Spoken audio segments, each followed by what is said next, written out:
Bonjour à toutes et à tous, on se retrouve encore une fois, une nouvelle interview avec Monsieur Jérôme Marchand-Harvier. Bonjour. Bonjour. Délégué général à l'emploi et la formation professionnelle. Est-ce que je ne suis pas foiré cette fois-ci? Je ne suis pas foiré, tout est bon? Non, non, le titre est parfait. Parfait, titre. Ok. Du coup, je vais vous lancer des questions. La première question, le contrat d'engagement jeune permet à des jeunes inscrits à la mission locale de pouvoir suivre un programme d'accompagnement personnalisé tout en bénéficiant d'une allocation pour aller jusqu'à 152 euros dans le but d'accéder à un emploi durable. De quelle manière l'État a-t-il le cœur de soutenir cette démarche? Déjà, bonjour et ravi d'être avec vous pour ce moment. Bonjour. Je crois qu'on va parler de la bonne idée Oui, après, mais je voudrais d'ores et déjà dire que c'est une initiative extrêmement intéressante que les missions locales, et notamment la mission locale de Lyon, je crois que c'est la mission locale avec laquelle oui, vous travaillez, s'est engagée pleinement. Sur le contrat engagement jeune, je pense qu'il faut revenir sur pourquoi et quand est-ce qu'il a été créé. Vous le savez, les missions locales, ça existe depuis les années 80 et mhm, l'objectif, c'est d'accompagner les jeunes dans l'emploi. Et donc, les missions locales et les conseillers des missions locales, ils ont une compétence, ils ont une expertise pour échanger avec les jeunes et pour les accompagner à la fois dans les difficultés sociales que les jeunes peuvent rencontrer et mhm, puis pour les accompagner vers l'emploi. Et donc sur ce métier, sur cette compétence des missions locales, et puis aussi sur ce qui a été fait dans d'autres acteurs qui s'occupent de l'emploi, et notamment de l'emploi des jeunes, je pense à Pôle emploi qui est devenu France Travail, eh bien, il y a eu un travail au moment du Covid, ça nous paraît très loin, mais c'est il n'y a pas si longtemps que ça. oui, ça Vous en fait 4 souvenez? ans, oui. Exactement. Malheureusement, je m'en souviens. Et ben, pendant cette période, il y a eu une réflexion pour se dire comment on pourrait avoir un dispositif, un accompagnement qui permet à la fois de s'occuper des jeunes les plus éloignés de l'emploi, ceux qui en ont le plus besoin, ceux qui sont le plus paumés, ceux que parfois on appelle les NEETs. Je ne sais pas si vous savez ce que Oui, c'est que les NEETs. oui, Notes in Entertainment, Education or Training. Parfait, je n'ai rien besoin de dire, effectivement. Et donc c'est des jeunes qui soit n'ont pas eu la chance, soit n'ont pas trouvé leur voie, et donc qui sont en difficulté face à un monde du travail qui est compliqué. Et donc, à ce moment-là, il y a eu une réflexion pour se dire, à partir du travail, notamment des missions locales et de France Travail, qu'on pouvait créer un outil qu'on a appelé le contrat engagement jeune, qui allait permettre trois choses. Premièrement, d'avoir un conseiller, que ce soit dans la mission locale, soit à France Travail, qui allait accompagner le jeune, on dit d'une manière intensive. Qu'est-ce que ça veut dire accompagner un jeune d'une manière intensive? Ça veut dire que vous arrivez le lundi à la mission locale et vous allez tous les jours, soit y passer, soit avoir des ateliers, soit avoir des échanges avec votre conseiller. On essaye de dire autour de 15 heures par semaine pour vous booster, pour trouver votre emploi, trouver votre formation, etc. Ça, Mhm. c'est le premier, entre guillemets, bloc du contrat engagement jeune. Le deuxième bloc, vous l'avez cité, c'est une allocation. Parce qu'on a des jeunes qui soit n'ont pas de revenus, soit ont des parents qui ont des revenus très faibles, et donc qui, avant même de chercher un emploi ou de chercher une formation, ont une difficulté concrète pour se nourrir, pour se loger, pour s'habiller. Et donc l'idée, c'est de coupler un revenu qui peut aller jusqu'à 552 euros, effectivement par mois, et un accompagnement. Et ce couplage entre les deux, il est très important.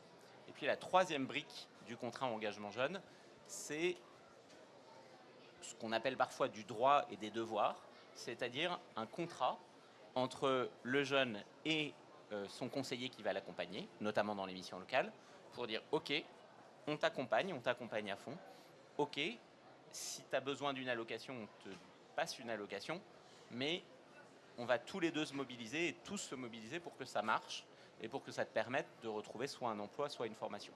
Et donc c'est ça le contrat engagement jeune.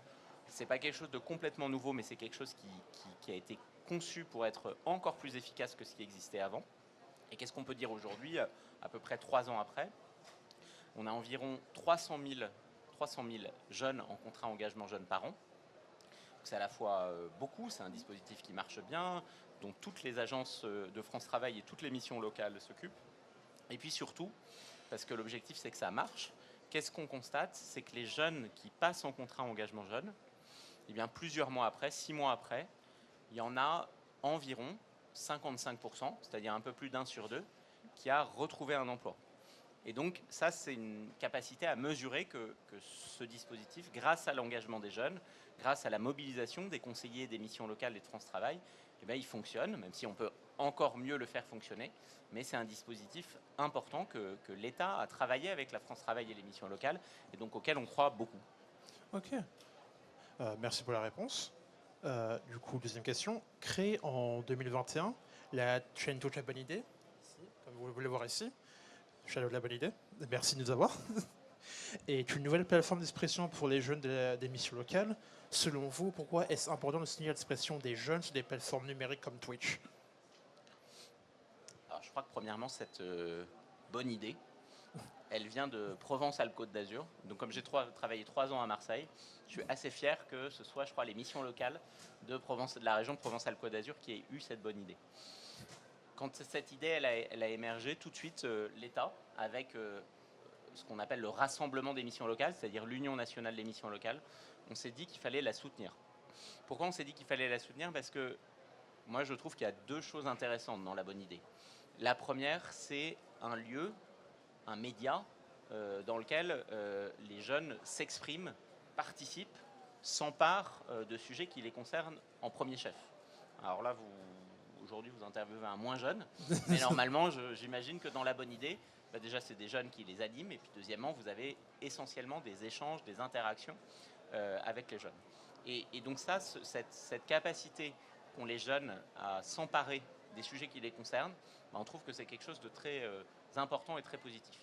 Et puis la deuxième chose, c'est qu'on le voit là, on est dans un studio, vous êtes un véritable intervieweur professionnel, il y a du matériel, il y a du montage, etc. Et donc c'est aussi la découverte et l'acquisition de compétences, de techniques, d'une expertise qui, dans le métier du journalisme, dans le métier de la communication, dans le métier du marketing, c'est des choses utiles. Peut-être que ça d'ailleurs vous donne une idée pour des métiers demain.